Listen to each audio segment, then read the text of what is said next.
Hello दोस्तों, ITI classes by Mahendra sir YouTube channel में आपका स्वागत है। दोस्तों हमारी जो ये कक्षा चल रही है कि 10 क्वेश्चन इसमें ऑब्जेक्टिव करवाते हैं रोज़ाना। तो उसका आज तीसरा सेशन है, मतलब तीसरी क्लास है। तो इसको आज हम डिस्कस करने वाले हैं। तो इसमें किस तरीके की जो ऑब्जेक्टिव क्वेश्चन होते हैं उनके बारे में हम डिस्कस करते हैं। उसके बारे में डिस्कस करते हैं। तो यहाँ आता है फर्स्ट क्वेश्चन कि निम्न में से ऐसा कौन सा महत्वपूर्ण तत्व है जिसकी उपस्थिति से आग लगने की क्रिया जारी रहती है। तो इसका मतलब ये है कि ये पूछना चाह रहा है इस क्वेश्चन में कि आग लगने के जो कारण है वो कौन कौन से हैं। ये इस क्वेश्चन से क्या पूछना चाह रहा है एग्जामिनर। तो देखो, ए ऑप्शन है क्या, ऊष्मा।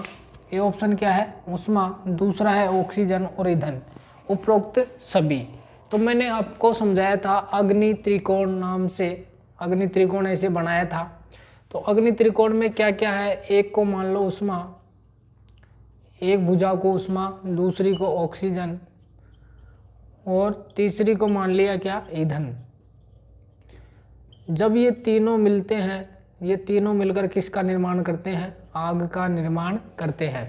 किसका निर्माण करते हैं, आग का निर्माण करेंगे। तो इसको बोला जाता था अग्नि त्रिकोण।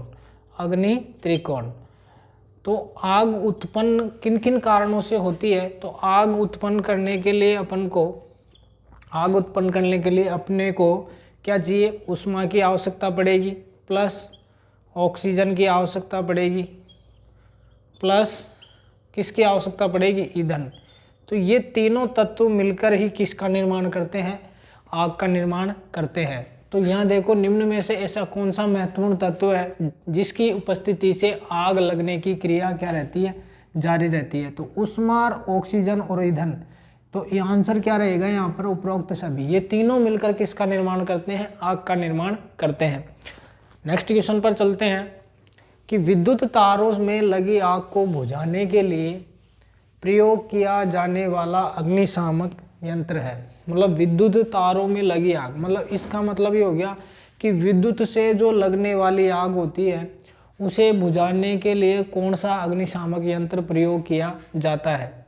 तो देखो, ये ऑप्शन है जल युक्त यंत्र। तो कभी भी विद्युत की आग को बुझाने के लिए किसका प्रयोग नहीं करना चाहिए, जल का प्रयोग नहीं करना चाहिए। अगर जल का प्रयोग करोगे तो आप क्या है, उससे आपके करंट आ सकता है तथा उससे आपको दुर्घटना हो सकती है। फिर आता है झाग पैदा करने वाले।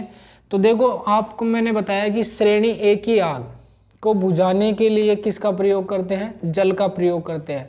किसका प्रयोग करेंगे, जल का, ईंधन का प्रयोग करेंगे। और इसमें ईंधन के रूप में किसका प्रयोग आता है, कागज, लकड़ी, जूट, कपास। ये जितने भी ईंधन आते हैं वो किस श्रेणी की आग के अंदर आते हैं, एक ही आग। तो जल युक्त यंत्र से आग बुझाने के लिए किसका प्रयोग करते हैं, ए श्रेणी की आग बुझाने के लिए जल का प्रयोग किया जाता है। फिर आता है झाग पैदा करने वाला यंत्र। झाग पैदा करने वाला यंत्र। तो देखो, एक झाग पैदा करने वाले जो यंत्र है वो किस श्रेणी की आग बुझाते हैं। तो मैंने बताया था बी श्रेणी की आग। बी श्रेणी की आग, बी श्रेणी की आग है उसे क्या कहते हैं, तेलीय आग भी बोला जाता है। क्या बोलते हैं, तेलीय आग भी बोला जाता है या तेलीय फायर भी कहते हैं। यह आग है जो किन किन के कारण होती है उत्पन्न, पेट्रोल, डीजल और केरोसिन। इनके कारण जो आग उत्पन्न होती है वो किस किस श्रेणी के अंदर आएगी, श्रेणी बी के अंदर आती है। और इनको बुझाने के लिए किसका प्रयोग करते हैं, फोम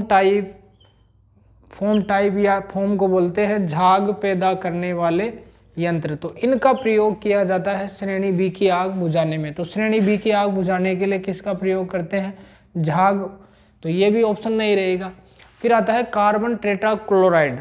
फिर ये चौथा ऑप्शन है जल की फुहार। तो जल का तो यूज करना ही नहीं है। फिर बचा ऑप्शन कौन सा, कार्बन टेट्राक्लोराइड। तो कार्बन टेट्राक्लोराइड का प्रयोग किस में करते हैं, विद्युत की आग को बुझाने के लिए करते हैं। तो आपके समझ में आएगा। नेक्स्ट क्वेश्चन पर चलते हैं कि वैद्युतिक कार्यशालाओं में आग बुझाने वाले यंत्र हेतु, वैद्युतिक कार्यशालाओं में आग बुझाने वाले यंत्र है, तो मतलब कार्यशाला में अग्निशामक के लिए क्या क्या वो रखने पड़ते हैं। तो ए ऑप्शन है, आग बुझाने वाले यंत्र उपलब्ध होने चाहिए, बिल्कुल होने चाहिए, कार्यशालाओं में आग बुझाने वाले यंत्र होने ही चाहिए। तो आग बुझाने वाले यंत्र उपलब्ध रखने चाहिए। बी ऑप्शन है, रेत से भरी बाल्टियाँ उपलब्ध होनी चाहिए। आपने देखा होगा कि लैब के बाहर रेत से भरी बाल्टियाँ अपने जब आपने प्रैक्टिकल किया होगा कॉलेज में तो रखी रहती है। फिर आता है सी, जल की व्यवस्था हेतु जल से भरी ओवरहेड टंकी होनी चाहिए, बिल्कुल ये भी होना चाहिए, क्योंकि अगर कोई भी आग लगेगी तो जल से के द्वारा बुझाने, जो श्रेणी एक टाइप की जो आग होगी वो जल के से बुझा सकते हैं, तो जल की मतलब ओवर टैंक होना चाहिए। तो आंसर क्या आ जाएगा इसके अंदर, डी आंसर आ जाएगा। फिर आता है चौथा क्वेश्चन कि विद्युत उपकरणों और ऐसे आग वाले प्रतिष्ठानों में किस प्रकार के आग बुझाने वाले यंत्रों का प्रयोग किया जाता है। विद्युत उपकरणों मतलब यहाँ पर क्या आ गया, विद्युत उपकरण, मतलब विद्युत उपकरण का मतलब विद्युत से लगने वाली आग। तो विद्युत से लगने वाली जो आग होती है वो किसके अंदर आती है, आपकी बुक के अनुसार डी में बताया गया है, लेकिन कई जगह इसको सी भी माना जाता है। तो विद्युत की आग बुझाने के लिए किसका प्रयोग करते हैं, हेलन का, या हेलोन की जगह आप सीधा याद रखना सीटीसी कार्बन टेट्राक्लोराइड का प्रयोग करते हैं, या फिर हेलोन का भी करते हैं कई जगह। तो विद्युत उपकरणों और ऐसे आग वाले प्रतिष्ठानों में किस प्रकार के आग बुझाने वाले यंत्रों का प्रयोग किया जाता है, तो बम फॉर्म टाइप का इसके अंदर नहीं करते हैं। गैस कारतूस जलयुक्त यंत्र इसका भी नहीं करते हैं। दाब से भरे जल के ये भी नहीं करेंगे, तो किसका प्रयोग करेंगे, हेलोन प्रकार के अग्निशामक यंत्र का प्रयोग करते हैं। आगे नेक्स्ट क्वेश्चन पर चलते हैं।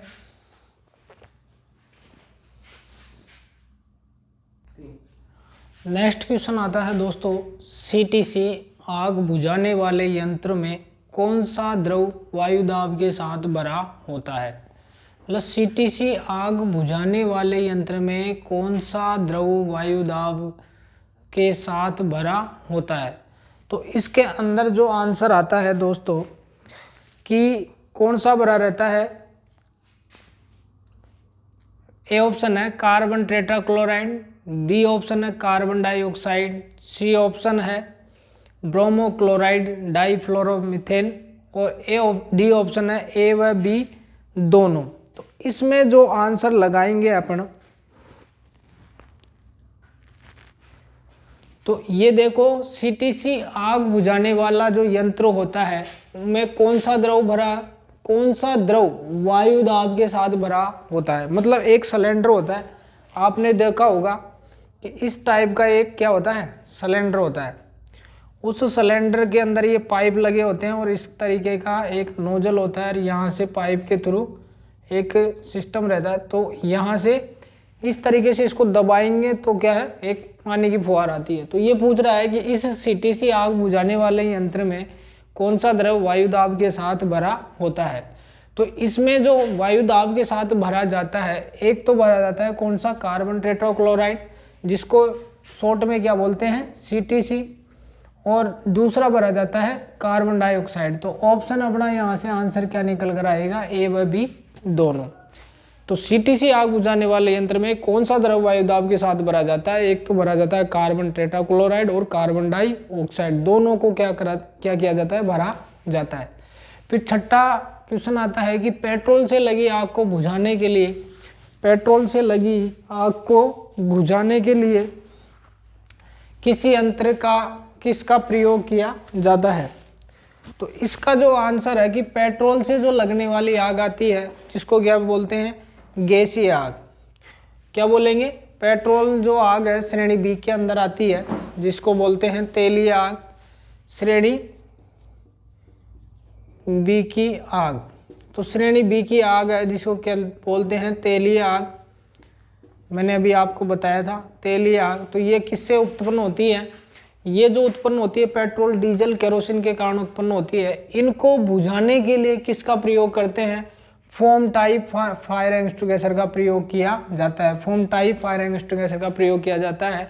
रेत से जो भरी बाल्टियाँ इनका भी प्रयोग नहीं करते, शुष्क पाउडर का भी नहीं करते, और पानी से भरी बाल्टी का भी प्रयोग नहीं करते।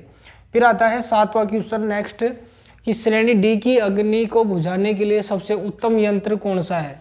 तो जो श्रेणी डी की जो आग होती है उसे बोलते हैं धात्विक आग और विद्युतीय आग।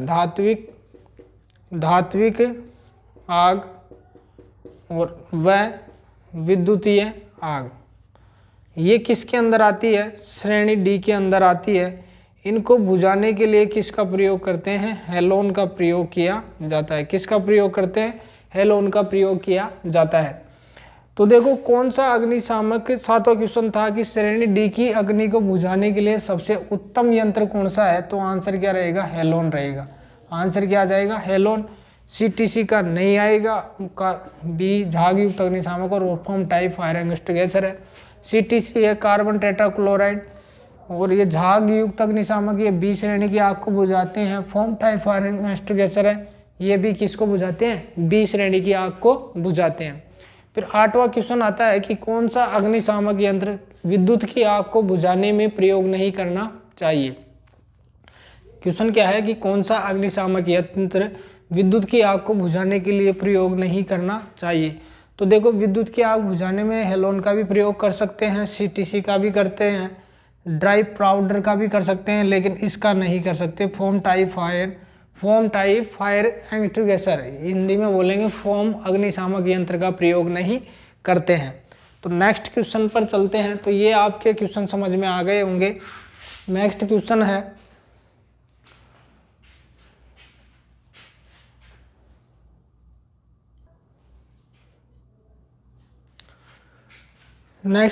आता है कि विद्युत से लगी आग को बुझाने में किसका प्रयोग किया जाता है। तो विद्युत से लगने वाली आग को बुझाने के लिए किसका प्रयोग किया जाता है? पानी का प्रयोग नहीं करते हैं, तेल का प्रयोग भी नहीं करते हैं, और डी इनमें से कोई नहीं। तो ये आंसर भी गलत। तो किसका प्रयोग करेंगे? रेत का, क्योंकि रेत है जो क्या होती है? विद्युत की कुचालक होती है। पानी है जो विद्युत का क्या होता है? सुचालक होता है। और जो अपना नॉर्मल पानी है वो तो क्या है? विद्युत का सुचालक। और एक होता है आसूत जल, जो क्या है? विद्युत का क्या होता है? ये कुचालक होता है। ये भी आपको ध्यान रखना है कि शुद्ध जल होता है वो क्या होता है? विद्युत का कुचालक होता है। तो आंसर क्या आएगा? 9वें में रेत का। रेत से क्या करेंगे? विद्युतीय आग को बुझा सकते हैं। फिर 10th नंबर का क्वेश्चन है CCl4 का पूरा नाम क्या है? तो CCl4 का पूरा नाम है कार्बन टेट्राक्लोराइड। CCl4 का पूरा नाम है कार्बन टेट्राक्लोराइड। तो आज का जो 10 क्वेश्चन का जो सेशन था दोस्तों यहीं पर ख़त्म होता है। अगर किसी भी क्वेश्चन में कोई भी दिक्कत हो तो कमेंट सेशन में कमेंट कीजिएगा, और वापस मैं समझाने की कोशिश करूँगा नेक्स्ट क्लास में। तो कोई भी किसी भी तरीके का डाउट हो तो कमेंट सेशन में कमेंट करिए और बताइए। और जो अपना चैनल है उसको अधिक से अधिक लोगों को शेयर करो तथा सब्सक्राइब करवाओ, जिससे अपना एक परिवार बन सके। Thank you all of the student.